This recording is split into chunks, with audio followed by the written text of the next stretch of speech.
Tuesday, April 5th, 2025, and we are looking at a brand new updated map put out by the Storm Prediction Center highlighting the threat of severe storms from Iowa down to Missouri and out towards Nebraska and even parts of Kansas heading into late this week. This is going to be a multiple day event as we're going to be looking at a slow-moving cold front that's going to be sliding on down to the south. This is a look at your Thursday outlook, and you can see that this marginal right here is going to be that level 1 out of 5 risk, but right here is kind of the hot seat for where severe storms are most likely, right in towards Des Moines, Iowa, here on Thursday. And you'll notice that on day 4, we're going to go ahead and push that threat a little bit further down to the south, down towards Texas, all the way up towards parts of Minnesota, or I'm sorry, Michigan rather. So we're talking millions of people at risk for hail, damaging winds, and even a few weak tornadoes. So here's a look right now at that day 5, and you can see that we push it on down towards the Tennessee Valley, down towards Texas, getting down towards the Gulf states, and then eventually as we head towards day 6, I mean, we're getting towards Saturday, heading into Sunday. That threat will continue at least through the day on Saturday. You'll notice that what we're going to be seeing right here is something pretty interesting. So we got your polar jet stream coming down from Canada.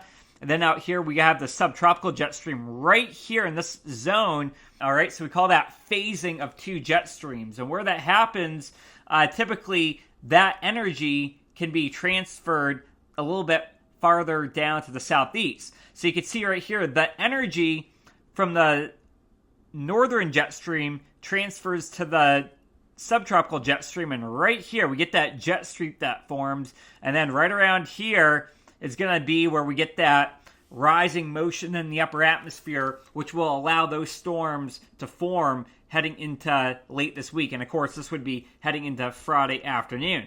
What happens though is that as we're talking about this little figure right here, that right there is going to be a trough. And so that trough kind of gets stuck a little bit. And that's why we're looking at a multiple day outbreak here of potential thunderstorms. And eventually we kick it out of here by around Sunday. By Sunday, things get moving. But still, take a look at this nice jet streak right here.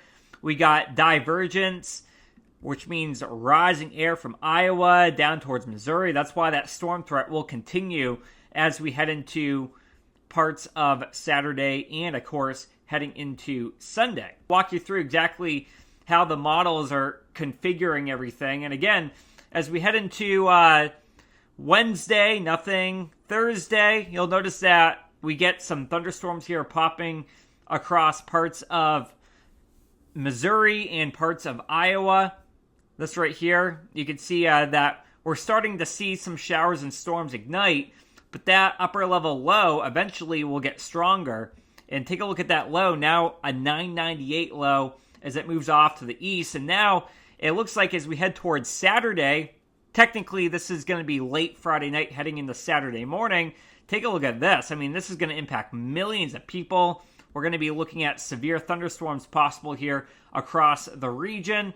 And then as we head into Saturday afternoon, notice what happens. We get a second round that happens. You get that cap that breaks. That's going to allow more severe storms. And these really push down to the south here. Take a look right here. Southern Texas, central Texas could be looking at severe storms heading into Sunday morning. So things definitely could get pretty interesting. Thursday, Friday, Saturday, Sunday, 4 days of some persistent severe storms. Then eventually that low will get out of here. And even by Monday across parts of the Appalachian Mountains, you can see right here that we're going to be tracking a few more severe thunderstorms.